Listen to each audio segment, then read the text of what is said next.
Hello friends and dear students, आज हम लोग स्टार्ट करने जा रहे हैं topic fatigue stress concentration factor.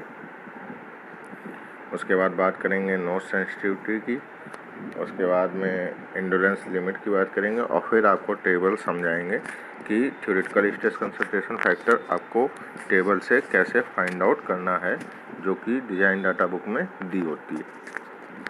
तो सबसे पहले बात करेंगे हम लोग फटीग स्ट्रेस कंसंट्रेशन फैक्टर की कि फटीग स्ट्रेस कंसंट्रेशन फैक्टर क्या होता है। कल हम लोगों ने बात करी थी थ्योरेटिकल स्ट्रेस कंसंट्रेशन फैक्टर की, तो आज बात करते हैं फटीग स्ट्रेस कंसंट्रेशन फैक्टर। देखिए, when a machine member is subjected to cyclic और fatigue loading, the value of fatigue stress concentration factor shall be applied instead of theoretical stress concentration factor। Means जब machine member हमारे cyclic और fatigue loading से subjected हो, या कह सकते हो जब मशीन मेंबर में साइक्लिक और फटीग लोडिंग लग रही हो, उस केस में जो स्ट्रेस कंसंट्रेशन फैक्टर होता है वो थ्योरेटिकल स्ट्रेस कंसंट्रेशन फैक्टर की जगह पे fatigue stress concentration factor use होता है। ठीक, since the determination of fatigue stress concentration factor is not an easy task, therefore from experimental test it is defined as fatigue stress concentration factor. ठीक है, तो fatigue loading में आपका जो stress concentration factor होगा वो कौन सा होगा? फटीग स्ट्रेस कंसंट्रेशन फैक्टर, जिसको कैलकुलेट करने के लिए जो फॉर्मूला बनाया गया है वो है endurance limit without stress concentration factor to the endurance limit with stress concentration factor. ठीक है, इसको KF से डिनोट किया जाता है। It is denoted by KF। जो थ्योरेटिकल था उसको डिनोट करते थे KT से। जो फटीग स्ट्रेस कंसंट्रेशन फैक्टर है उसको डिनोट करते हैं KF से, जो कि होता है defined as the ratio of endurance limit without stress concentration factor to the endurance limit with stress concentration factor, आप ये भी कह सकते हैं। तो सिंपल सा है कि आपको फटीग स्ट्रेस कंसंट्रेशन फैक्टर का यूज़ कहाँ पे करना है? जहाँ पे आपके मशीन मेंबर में या कंपोनेंट्स में किस तरीके की लोडिंग हो रही हो, स्टैटिक लोडिंग हो रही हो, या आप कह सकते हो साइक्लिक लोडिंग हो रही हो, या फटीग लोडिंग हो रही हो, उस केस में आपको fatigue stress concentration factor use करना होगा। ठीक, अब बात करते हैं हम लोग बात करेंगे नोच सेंसिटिविटी फैक्टर की। तो नोच सेंसिटिविटी फैक्टर क्या होता है? In cyclic loading the effect of the notch और the fillet is usually less than predicted by the use of the theoretical factors as discussed before. Means in theoretical factors, जो theoretical stress concentration factor था उसमें नोच और fillet पे का जो effect आ रहा था साइक्लिक लोडिंग के दौरान, उसको बहुत ही कम कंसीडर किया जाता है। In case of notch sensitivity factor, इसमें फटीग स्ट्रेस कंसंट्रेशन फैक्टर में आपको उसको कंसीडर करना होगा। The different depend upon the stress gradient in the region of stress concentration and on the hardness of the material. तो जो difference होता है वो किस पे डिपेंड करता है? Difference depend upon the stress gradient in the region of stress concentration and on the hardness of the material, और मटेरियल की हार्डनेस पे भी डिपेंड करता है। The term notch sensitivity is applied to this behaviour. तो इस behaviour को क्या कहते हैं? नोच सेंसिटिविटी बिहेवियर या notch sensitivity factor. It may be defined as the degree to which the theoretical effect of stress concentration is actually reached। इसको define भी किया जा सकता है as a degree to which the theoretical means theoretical effect of stress concentration को कितना maximum से maximum reach out कर सकते हैं, मतलब वहाँ तक कैसे पहुँच सकते हैं। तो वो पॉइंट ऑफ व्यू आपका क्या कहलाता है? नोच सेंसिटिविटी। तो इसको it is defined as the degree to which the theoretical effect of stress concentration is actually reached. आप उस पॉइंट तक कैसे पहुंच सकते हैं। अब देखिए इसका फॉर्मूला कैसे निकाला जाता है। फॉर्मूले के लिए when the notch sensitivity factor Q, इसको डिनोट करते हैं किससे? स्मॉल q से, is used in cyclic loading. किस में यूज होनी है? In cyclic loading.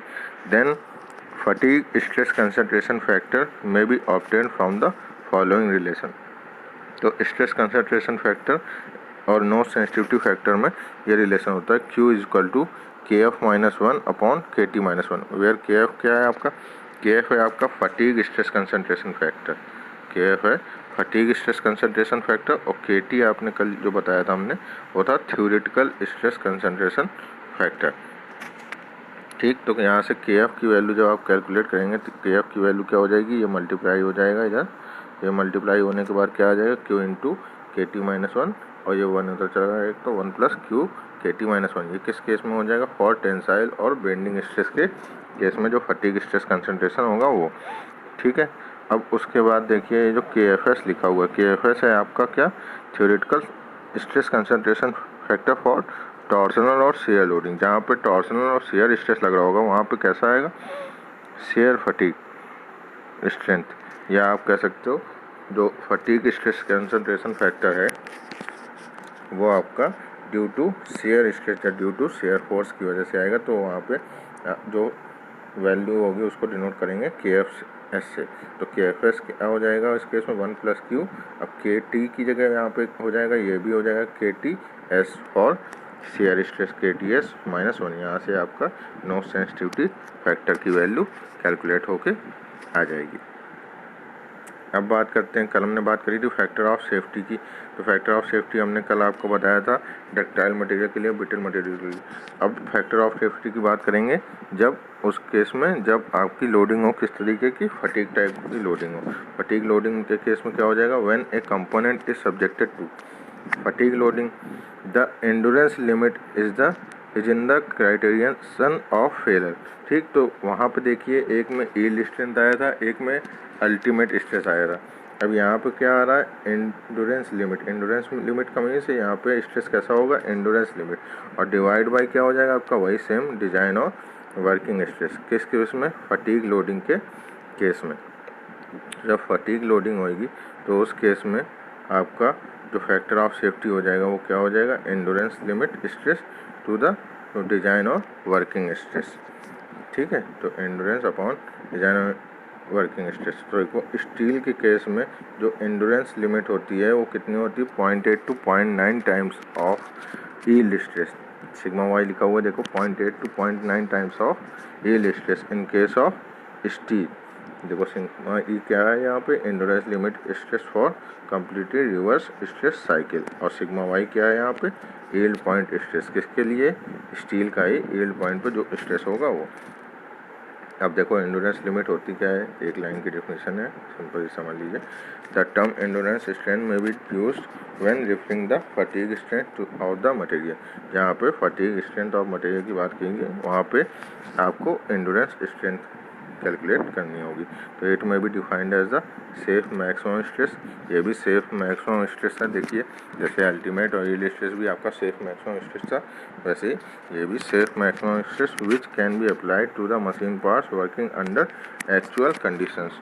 तो इसमें भी वर्किंग अंडर एक्चुअल कंडीशंस के लिए आपको अप्लाई करना होगा सेफ मैक्सिमम स्ट्रेस तक। अगर आप उससे ज़्यादा लगा देते तो आपका मटेरियल क्या हो जाएगा, फेल हो जाएगा। तो आपको मटेरियल को सेफ रखने के लिए मैक्सिमम एंड्योरेंस लिमिट तक ही स्ट्रेस लगा सकते हैं इन case of fatigue loading.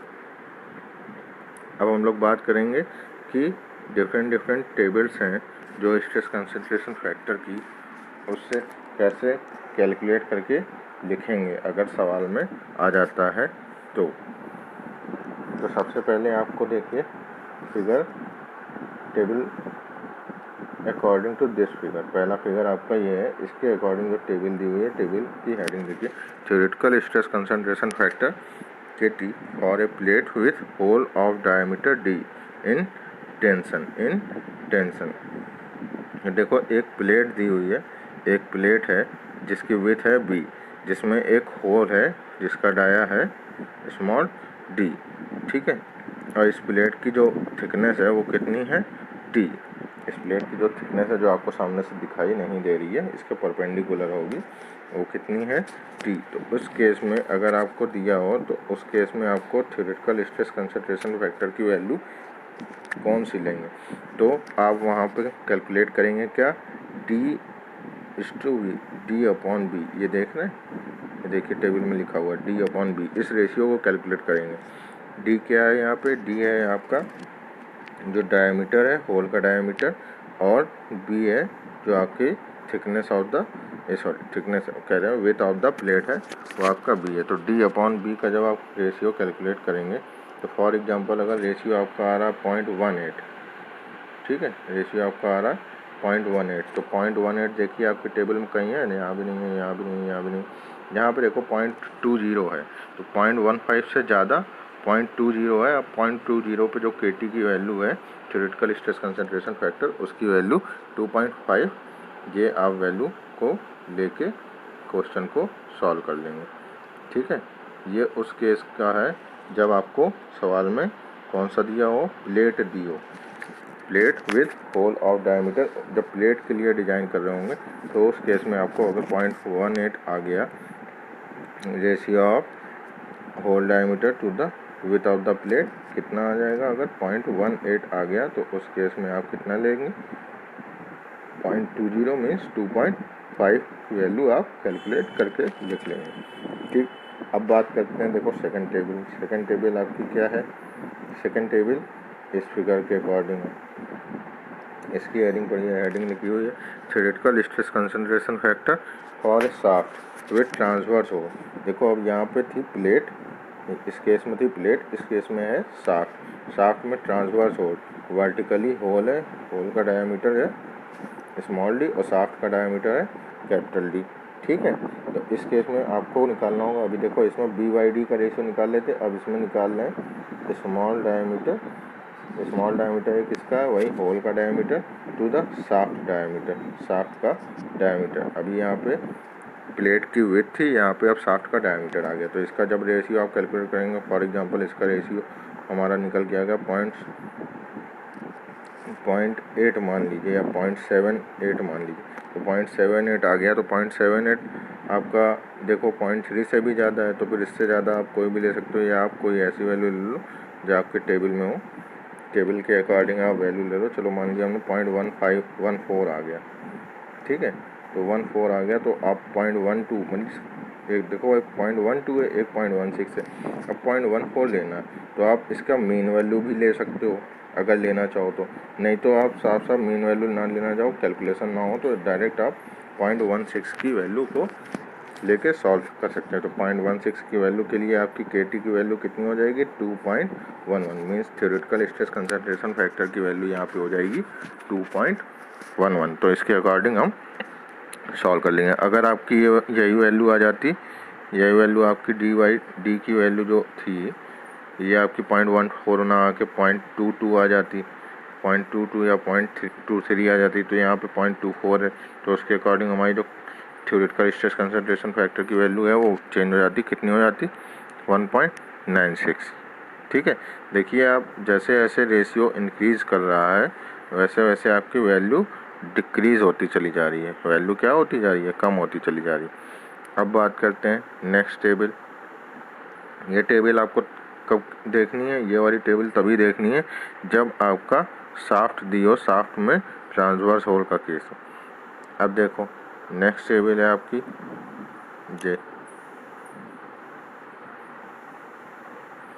Next table है इस केस में जब ये आपका कैसा हो, स्टेप्ड शाफ्ट हो। स्टेप्ड शाफ्ट मीन्स अब यहाँ पे देखो शाफ्ट का डायमीटर ये है, ठीक है, शाफ्ट का डायमीटर ये, और ये किसी पाइप या ट्यूब के अंदर है जिसका डायमीटर है कैपिटल डी, ठीक। तो शाफ्ट का एरिया तो ये हो गया π/4 d²।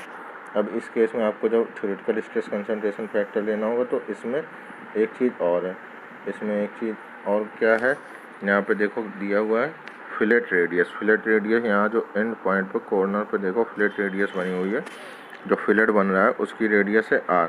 तो आपको इसमें दो रेशियो देखने होंगे, एक रेशियो है capital D upon small d, capital D by small d, और दूसरा रेशियो है आपका fillet radius to the small d. Small d is the diameter of the shaft. तो इन दोनों का रेशियो कैलकुलेट करके देखना होगा। अब दोनों का रेशियो फॉर एग्जांपल अगर इसका रेशियो आपका आ रहा है 1.04, ठीक है, और r/d का रेशियो आ रहा है, r/d को रेशियो देखो इसमें से कोई भी एक रेंज ले लो, फॉर एग्जांपल 0.23, ठीक है, 0.23 हमने ले लिया। अब देखो 0.23 है तो यहाँ पे क्या हो जाएगा, 0.04 आप लेंगे। इसकी वैल्यू 1.04 आ रही तो 1.04 के अकॉर्डिंग आप 1.05 वाली लेंगे, तो 1.04 और 0.24, तो इसके अकॉर्डिंग जो वैल्यू होगी वो वैल्यू हम थ्योरेटिकल स्ट्रेस कंसंट्रेशन फैक्टर की वैल्यू क्या लेंगे, 1.28 वैल्यू लेंगे। क्लियर है सभी को? एक बार फिर से हम क्लियर करते हैं। देखो अगर capital D by small D की वैल्यू 1.04 है, ठीक है, 1.04, और आर बाई डी की वैल्यू मान लिया कितनी है, 0.23, तो अब 0.3 है तो 23 आप मीन वैल्यू भी ले सकते हो या आप ज़्यादा वाली वैल्यू लो, ज़्यादा कैलकुलेशन ना करना पड़े। और 1.04 है तो 1.05 वैल्यू कंसीडर कर लो। तो दोनों के अकॉर्डिंग जहाँ पे दोनों की वैल्यू इंटरसेक्ट करेगी, इंटरसेक्ट कहाँ करेगी, आपको 1.05 वाली रो देखनी है और 0.24 वाला कॉलम देखना है। जहाँ पे इंटरसेक्ट करेगा देखो वैल्यू है 1.28। यहाँ से आप जो थ्योरेटिकल स्ट्रेस कंसंट्रेशन फैक्टर है KT, इसकी वैल्यू कितनी लोगे, 1.28, और अपने सवाल में पुट करके आप वहाँ से आंसर कैलकुलेट कर लेंगे। ये हो गया किस केस में, जब स्टेप्ड शाफ्ट है, ठीक है, हैविंग फ्लैट रेडियस R। अब देखिए नेक्स्ट आपका नेक्स्ट भी सेम चीज़ है, इसमें भी देखो इस टेबल में, अब ये आ रही टेबल के लिए ये फिगर है, इस फिगर में ये देखो क्या कह रहा है, theoretical stress concentration factor for a step shaft with A shoulder fillet.